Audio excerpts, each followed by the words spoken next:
नमस्कार दोस्तों, स्वागत है आप सभी का मेरे यूट्यूब चैनल मेधावर्धन पर एक बार फिर से। जैसे जैसे कि आपको पता होगा कि अभी हाल ही में जो बीपीएससी एओए की परीक्षा संपन्न हुई 20 अगस्त 2022 को, तो मैंने अपने पिछले वीडियोज़ में डिस्कस किया था कि जो हिस्ट्री का पोर्शन है उसमें से टोटल के अराउंड आपके 30 से 35 क्वेश्चन आएंगे। तो अभी की जो परीक्षा हुई है उसमें जो क्वेश्चंस आए हैं वो इस प्रकार हैं। जैसे अगर आप देखेंगे टोटल क्वेश्चंस आए हैं 35, उसमें एंशियंट हिस्ट्री से क्वेश्चन आए हैं 5 और मिडाइवल से आए हैं 6, मॉडर्न के क्वेश्चन हैं 16। और अगर आप हिस्ट्री की बात करें बिहार के पर्सपेक्टिव से, बिहार स्टेट से जो स्टेट स्पेशल क्वेश्चंस आते हैं, तो उसमें जो एंशियंट एंड मिडाइवल के क्वेश्चन हैं तो आप उनको काउंट कर सकते हैं एज एन नॉर्मल हिस्ट्री में, क्योंकि जो आपका मगध मौर्य पीरियड है या फिर दिल्ली सल्तनत वगैरह है, तो उनका जो एक्सपेंशन था बिहार तक में था, इसलिए मैंने उनको यहाँ पे एंशियंट और मिडाइवल में काउंट नहीं किया है, उनको यहाँ काउंट किया है।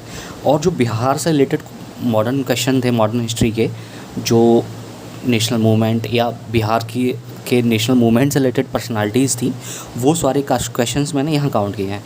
तो कुल मिला के आपके ये 16, 6, 5, 8, तो ये टोटल हो जाते हैं 35 क्वेश्चंस। ये क्वेश्चन आए हैं, तो ये आपको क्वेश्चंस आगे बिहार की जो बीपीएससी की परीक्षा है उसमें भी देखने को ही मिलेंगे, ऐसा ही पैटर्न देखने को मिलेगा। तो आप उसी हिसाब से अपनी तैयारी कीजिए। चलिए शुरू करते हैं। आज मैंने 35 क्वेश्चंस लिए हैं हिस्ट्री के, तो हम एक बार फिर से आइए जल्दी जल्दी से रिव्यू कर लेते हैं उन सारे क्वेश्चंस को। तो पहला प्रश्न है कि किस अरब यात्री ने राष्ट्रकूटों के महत्व का व्यापक रूप से वर्णन किया? किस अरब यात्री ने? तो आप जब क्वेश्चंस देखेंगे इसके ऑप्शंस, तो पहला है अल मसूदी, अल बिरूनी, इब्न बतूता, सुलेमान। तो आप जब देखेंगे तो पता चलेगा कि जो अल मसूदी था वो अरब ट्रैवलर था। वो आए थे आपके 1957 एडी में, और इनकी एक बुक है मुरुज उल ज़िहाब, तो ये काफ़ी फेमस बुक है इनकी, ये आप याद रखिएगा। दूसरा ऑप्शन है अल बिरूनी। अल बिरूनी एक पर्शियन स्कॉलर थे जो मोहम्मद ऑफ गजनी थे, उनके साथ आए थे, इन्होंने एकम्पनीड किया था उनको। और इनकी एक बुक है तहकीक-ए-हिंद, काफ़ी फेमस बुक है, तो आप इसको ज़रूर से ध्यान रखिएगा। उसके बाद है इब्न बतूता। तो इब्न बतूता आए थे आपके 1333 से 47 एडी में, और इनकी बुक का नाम है रिहला। तो ये बहुत ही अच्छा प्रश्न है जो बुक है। और ये जो आए थे ये मोहम्मद बिन तुगलक के टाइम पे आए थे, ठीक है। और आपके जो सुलेमान थे ये मोरक्कन ट्रैवलर थे।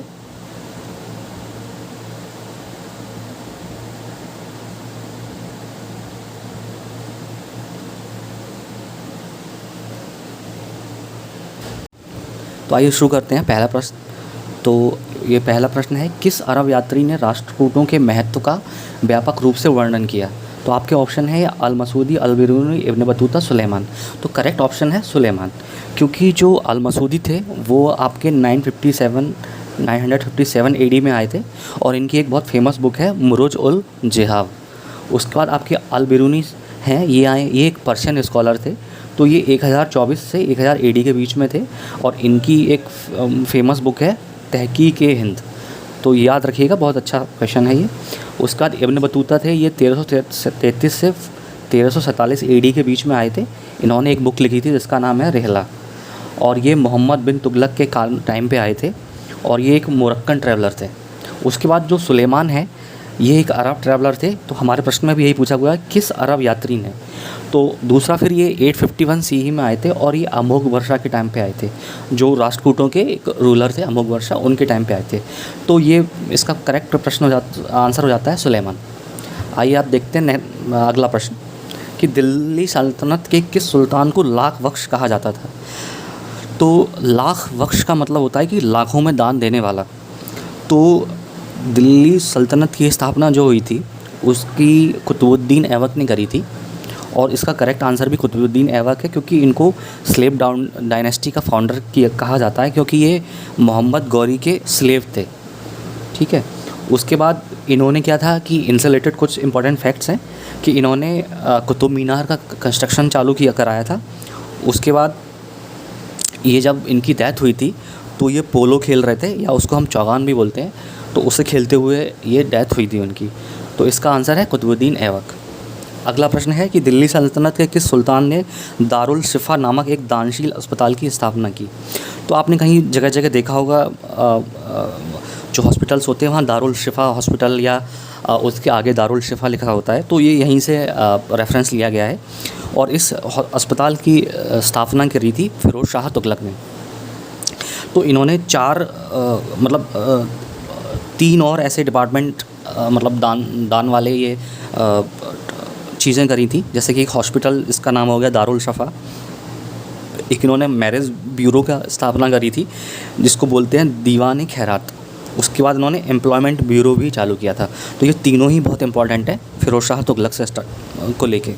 उसके बाद इन्होंने 4 टैक्स कलेक्ट किए थे। तो पहला टैक्स है खरज।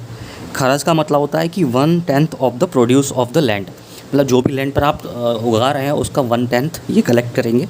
उसके बाद होता है खम्स।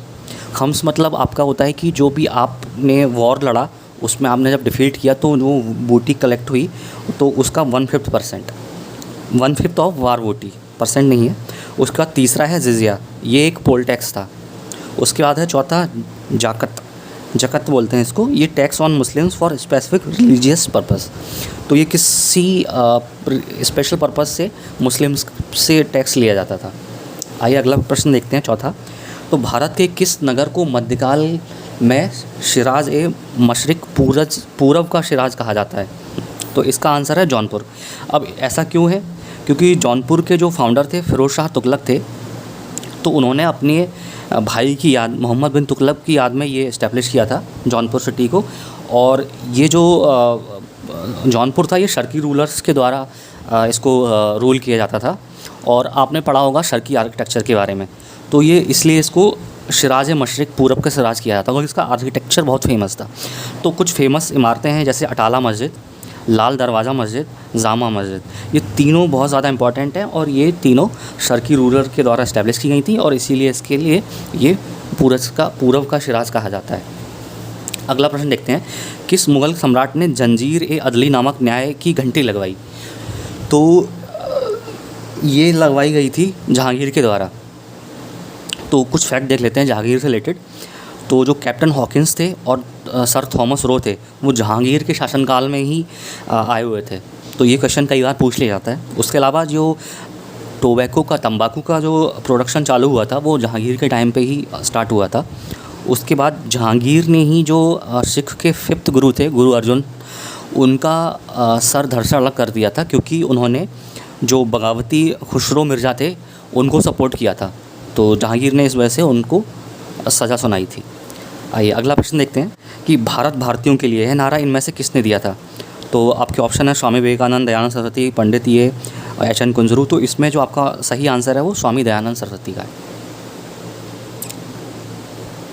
कि बक्सर के युद्ध में अंग्रेजी सेना का प्रधान सेनापति कौन था? तो आप सभी को मालूम है कि जो बक्सर का युद्ध था वो 22 अक्टूबर 1764 में स्टार्ट हुआ था। तो इसमें जो कंबाइंड फोर्सेस थी, नवाब ऑफ अवध, शुजाउद्दौला जो आप, और शाह आलम जो मुग़ल एम्परर थे, इन तीनों की। तो बंगाल, अवध और मुग़ल एम्परर, और जो इंग्लिश फोर्सेस थी उनको लीड कर रहे थे हेक्टर मुनरो। तो इसका सही आंसर है मुनरो। अगला प्रश्न देखते हैं, इनमें से कौन एक देवबंद स्कूल से जुड़े नहीं हैं? तो मैंने बहुत रिसर्च किया इस क्वेश्चन पे, बहुत जगह जगह सर्च किया, तो मुझे पता चला कि देवबंद स्कूल से जो रिलेटेड थे वो मोहम्मद कासिम नानातवी थे, अब्दुल रशीद गंगोही थे और महमूद उल हसन थे। तो जो देवबंद स्कूल है वो एक रिवाइवलिस्ट मूवमेंट था विद इन सुन्नी इस्लाम, उसको रिवाइव करना अपने धर्म को। तो जो अल्ताफ़ हुसैन हाली थे ये अलीगढ़ मूवमेंट से जुड़े हुए थे, क्योंकि ये एक बहुत ही अच्छे फ्रेंड और डिसाइपल थे सर सैयद अहमद ख़ान के। तो मेरे अकॉर्डिंग ये क्वेश्चन में शायद इसका आंसर अल्ताफ़ हुसैन हाली होना चाहिए, और अभी कुछ कंफर्मेशन नहीं मिल पाई है, तो इसलिए अगर आपको कुछ पता चलता है तो आप प्लीज़ कमेंट बॉक्स में कमेंट करके बताइएगा। बाकी इस क्वेश्चन को मैंने डाउटफुल में रखा है, इसलिए इसको सर्कल मार्क किया हुआ है। अगला प्रश्न करते हैं, निम्नलिखित में से किस एक की निंदा ब्रह्म समाज ने नहीं की थी? तो ब्रह्म समाज ने अवतारवाद को भी बोला था, जातिवाद के लिए भी बोला था, बहुविवाह को भी बोला था, पर्दा प्रथा के लिए भी बोला था। तो या तो इस प्रश्न का आंसर उपयुक्त में से कोई नहीं होगा, या फिर पर्दा प्रथा को भी लेकर थोड़ा सा डाउट है जगह जगह, तो आयोग जो आंसर देगा मैं उसी को मानूंगा, और बाकी मुझे इसके संदर्भ में कोई क्लैरिटी नहीं है, इसलिए मैंने ये डाउटफुल की श्रेणी में रखा हुआ है। आइए अगले प्रश्न पर चलते हैं कि इनमें से कौन 1957 के चंपारण किसान आंदोलन से प्रत्यक्ष रूप से संबंधित नहीं थे। तो इस प्रश्न में क्या था कि जो महादेव देसाई थे ये गांधी जी के पर्सनल सेक्रेटरी थे। तो जब गांधी जी चंपारण में गए थे तो उनके साथ ये वहाँ गए थे, तो ये एसोसिएटेड थे।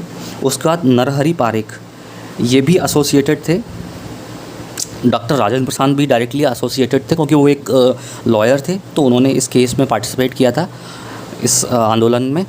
और गौरी शंकर मिश्रा हैं, तो ये जो गौरी शंकर मिश्रा हैं ये अवध यूपी किसान सभा के एक फाउंडर थे जो 1998 में बनी थी। तो इन्होंने जो सभा फाउंड करी थी उनको इंद्र नारायण द्विवेदी और मदन मोहन मालवीय, इन तीनों लोगों ने ये अवध यूपी किसान सभा की स्थापना करी थी। तो इसका आंसर हो जाएगा गौरी शंकर मिश्रा। आइए महादेव देसाई के बारे में एक चीज़ और बता देते हैं कि महादेव देसाई को गांधीज बोसवेल कहा जाता है, अ प्लेटो टू हिज सोक्रेटिस, मतलब गांधी जी का जो गांधी जी के अंदर जो सोक्रेटिस थे उनको प्लेटो बोला जाता है महादेव देसाई को। ऐसे ही आनंदा टू गांधीज बुद्धा, बिकॉज गांधी जी का जो करेक्टर है उसमें आपको बहुत सारी चीज़ें देखने को मिलेंगी, व्यक्तित्व में, पर्सनैलिटी में। उसमें आपको सोक्रेटिस भी मिलेगा, बुद्धा भी मिलेगा, और आपको बहुत सारी चीज़ें देखने को मिलेंगी, इसलिए ये आप याद रखिएगा। अगला प्रश्न करते हैं, इनमें से किसको मुजफ्फरपुर बम कांड के आरोप के कारण फांसी दी गई। तो इसमें आपने पढ़ा होगा कि खुदीराम बोस और प्रफुल्ल चाकी 2 लोग थे। तो आयोग ने इस बार क्या किया, आयोग ने चालाकी से केवल प्रफुल्ल चाकी का नाम दिया हुआ है। तो एक्चुअली मैंने भी ये क्वेश्चन में प्रफुल्ल चाकी को ही सेलेक्ट किया, बट इसका ऑप्शन आंसर है ई, इनमें से कोई नहीं। बिकॉज जो प्रफुल्ल चाकी थे जो वो पकड़े गए थे तो उन्होंने पकड़ने से पहले सुसाइड कर लिया था, और जो खुदीराम बोस थे उनको पकड़ लिया गया, उनको फांसी दी गई, और उस टाइम जब उनको फांसी दी गई तो उनकी एज थी 18 साल 18 महीने 8 दिन। तो आयोग ने क्या किया है कि खुदीराम बोस की जगह प्रफुल्ल चाकी का ऑप्शन दिया, तो इसका आंसर ई है, याद रखिएगा ये। अगला प्रश्न देखते हैं कि किस शासक ने सुंदर नगर पाटलिपुत्र की स्थापना की। तो जो पाटलिपुत्र सिटी है जिसको मॉडर्न पटना भी बोलते हैं, ये आपके सोन और गंगा के कॉन्फ्लुएंस पे बसा हुआ है जहाँ दोनों मिलती हैं, और इसकी जो स्थापना थी वो उदयन ने करी थी, और उसने जो कैपिटल थी वो राजगिरी से पाटलिपुत्रा मूव करी थी, शिफ्ट करी थी। उसके बाद अगला प्रश्न देखते हैं, सिकंदर के शासन में भारत के समय मगध का शासक कौन था। तो इसका आंसर है धनानंद। और जो आपका ये जो नंदा डायनेस्टी थी, धनानंद जो है वो नंदा डायनेस्टी से बिलोंग करते हैं, तो इसका जो क्या बोलते हैं फाउंडर था तो वो थे महापद्म नंदा। ये बहुत ही सबसे ज़्यादा पावरफुल रूलर थे नंदा डायनेस्टी के, और इन्होंने शिशुनाग डायनेस्टी को पराजित करके इसकी स्थापना करी थी। और जो धनानंद थे वो लास्ट रूलर थे नंदा डायनेस्टी के। और नंदा डायनेस्टी को किसने पराजित किया था, ये था चंद्रगुप्त मौर्य ने। इन्होंने नंदा डायनेस्टी को के धनानंद को पराजित करके चालुक्य यानी चाणक्य की सहायता से उन्होंने मौर्य डायनेस्टी की स्थापना की थी। ये अगला प्रश्न देखते हैं। अगला प्रश्न है, किस सूफी संप्रदाय से सूफी संत सरफुद्दीन यहिया मनेरी जुड़े हुए थे। तो इसका आंसर है फिरदौसी, क्योंकि जो संत सरफुद्दीन यहिया मनेरी थे ये शिष्य थे शेख नजीमुद्दीन फिरदौसी के। तो इनको उसके बाद फिरदौसी की उपाधि भी दी गई, इसलिए ये इसका आंसर हो जाएगा आपका फिरदौसी। अगला क्वेश्चन देखते हैं, दरभंगा राज क्षेत्र में किसने किसान आंदोलन का नेतृत्व किया था। तो इसका आंसर है स्वामी विद्यानंद। अगला प्रश्न देखते हैं, बिहार के किस नगर को मीर कासिम ने मुर्शिदाबाद के स्थान पर राजधानी बनाया। तो इसका आंसर है मुंगेर। तो जो मीर कासिम थे नवाब ऑफ बंगाल के थे, तो इन्होंने क्यों ये राजधानी शिफ्ट करी थी, बिकॉज़ क्या था कि जो अंग्रेज़ थे वो डिमांड कर रहे थे उनसे वॉर एक्सपेंसेस के लिए, और जो प्रेसिडेंसीज थी जो बॉम्बे और मद्रास की, तो उनको ख़रीदने के लिए उसके एक्सपेंस को वहन करने के लिए वो उनसे ये पैसे का डिमांड कर रहे थे। तो इससे नाराज़ होकर मीर कासिम ने सोचा कि क्यों ना यहाँ से मुर्शिदाबाद से मुंगेर स्थापित किया जाए, ताकि वहाँ से इंडिपेंडेंटली रूल करना ईजी पड़ेगा। अगला प्रश्न देखते हैं, बिहार में किस वर्ष वकाष्ठ आंदोलन प्रारंभ हुआ? पहले तो जानते हैं कि वकाष्ठ आंदोलन होता क्या है। तो दोस्तों वकाष्ठ आंदोलन होता है सेल्फ कल्टीवेटेड, मतलब किसी भी ज़मीन पर खुद से खेती करना, खुद से उपजाऊ चीज़ें उगाना। तो ये जो आंदोलन था ये क्या था कि जब ये स्टार्ट हुआ था, क्योंकि इसके जो टीनेंट्स थे वो वकाष्ठ लैंड के, उनको हटाने के लिए एक लॉ लाया गया था, रिफॉर्म्स लाए गए थे, तो उसकी वजह से ये आंदोलन स्टार्ट हुआ था। और इस आंदोलन का जो टाइमलाइन है वो 1936 से 39 तक का है। तो इसमें प्रश्न में डाउट है कि आयोग क्या आंसर देता है, तो अभी मैं इस बारे में कुछ अब जो आयोग की आंसर की आएगी उसी को मानेंगे, क्वेश्चन क्या आप बोलना चाह रहे हैं वो। और जब ये आंदोलन स्टार्ट हुआ था तो इसके साथ ये जो बिहार टीनेंसी एक्ट हुआ था वो पास हुआ था और वकाष्ठ लैंड एक्ट पास हुआ था। तो जो आपके स्वामी श्रद्धानंद सरस्वती थे और यदुनंदन शर्मा थे, राहुल सांकृत्यायन थे, पंचानन शर्मा थे, तो इन लोगों ने इस रिफॉर्म मूवमेंट में, इस आंदोलन में पार्ट लिया था। अगला प्रश्न देखते हैं, किस शिलालेख में अशोक ने त्रिरत्न में अपना विश्वास प्रकट किया है? तो जो अशोका थे, सम्राट अशोका, उन्होंने इसी भ्रावु जो इनका जो शिलालेख है, पिलर इंस्क्रिप्शन है, तो इसमें उन्होंने बोला है कि I have full faith in Buddha Dhamma and संघा। तो ये त्रिरत्न हो गए बुद्ध के, बुद्धा धम्म संघ, और इसी में उन्होंने बुद्धा को भागवत की उपाधि दी है। चलिए आगे बढ़ते हैं। आयुर्वेद के प्रसिद्ध ग्रंथ अष्टांग हृदय के रचनाकार कौन है? तो इसका आंसर है बाग्भट्ट। अब ये अष्टांग हृदय है क्या? तो ये है एक जो आयुर्वेदा में 8 सेक्शंस होते हैं, तो उसमें इसका वर्णन है, उसमें इसका डिस्क्रिप्शन है कि it refers to 8 sections of Ayurveda. और जो बाग्भट्ट थे वो डिसाइपल ऑफ थे महर्षि चरक के। तो महर्षि चरक को आधुनिक मतलब फादर ऑफ सर्जरी माना जाता है। तो कहा जाता है कि इन्होंने इन्होंने जो फर्स्ट सर्जरी करी थी वो नाखून से सर्जरी करी थी। तो अगला प्रश्न देखते हैं, नालंदा ताम्रलेख में किस गुप्त शासक को परम भागवत कहा गया है? तो इसका आंसर है समुद्रगुप्त। और समुद्रगुप्त का उल्लेख आपको इलाहाबाद प्रशस्ति के पिलर पे मिल जाएगा, इंस्क्रिप्शन पे। एरन का स्टोन पिलर वहाँ मिल जाएगा। नालंदा ताम्रलेख जो कॉपर प्लेट है वहाँ मिल जाएगा। गया कॉपर प्लेट है वहाँ मिल जाएगा। देखते हैं, निम्नलिखित में से कौन से महात्मा गांधी के सत्याग्रह के प्रमुख सिद्धांत थे? तो जो उनके प्रमुख सिद्धांत थे उसमें है सत्यवादिता, अहिंसा, निडरता। ये इनके 3 मेन प्रिंसिपल्स थे। तो इसका आंसर हो जाएगा 1 2 3। लेकिन आपको एक बता देते हैं कि जो उनके टोटल 12 प्रिंसिपल्स को माना गया है, उसमें क्या है कि एक आपका सेलिवेसी, दैट इज़ ब्रह्मचर्य, और 5वां है आपका स्ट्रिक्ट ईटिंग हैबिट्स, आपको रेस्ट्रिक्ट रखना है अपनी हंगर पैंग को। उसके बाद non stealing, non possession of property, bread labour, मतलब उनका मानना था कि आप अपने हाथों से काम करिए, उससे जो आपको अर्न होगा उससे आप अपना घर चलाइए। तो उन्होंने काम को बहुत महत्व दिया था गांधी जी ने, इसीलिए उन्होंने चरखा के लिए बोला, कोऑपरेटिव सोसाइटीज़ के लिए बोला। और अगला है रिमूवल ऑफ अनटचेबिलिटी और tolerance, that is equality of religion. 5वां था ह्यूमिलिटी और 12वां था सेक्रीफाइस और यज्ञ। अगला प्रश्न देखते हैं, निम्नलिखित में से कौन सा अधिनियम ब्रिटिश सरकार को बंदी प्रत्यक्षीकरण को स्थगित करने का अधिकार देता है? तो आपने हवीस कॉर्वस की रिट सुनी होगी, तो वो उसी से रिलेटेड है, ये यहाँ से ली गई है। तो इसमें था रोलेट अधिनियम 1919। इसमें से वो किसी को भी पकड़ के जेल में डाल सकते थे उनको, और किसी ज़रूरत नहीं थी किसी भी चीज़ की उनको प्रूफ दिखाने के लिए या उनको कुछ भी अपराध बताने के लिए, सीधा डाल सकते थे। इसी के साथ एक आर्म्स एक्ट पास हुआ था, वो भी 1919 में हुआ था। आइए देखते हैं अगला प्रश्न है, निम्नलिखित इनमें से कौन अखिल भारतीय मुस्लिम लीग के संस्थापक नहीं थे? तो जब ये मुस्लिम लीग बनी तो ये दिसंबर 1906 में बनी थी। आपका जो बंगाल विभाजन हुआ था 1905 में, उसके बाद। तो इसमें क्या था कि जो इसके संस्थापक थे वो आगा खान, नवाब सलीमुल्लाह जो ढाका के थे, नवाब मोहसिन उल मुल्क, ये इन तीनों ने ही इसके फाउंडर मेंबर्स थे। और जो मोहम्मद अली जिन्ना थे, इन्होंने 1913 में ज्वाइन किया था।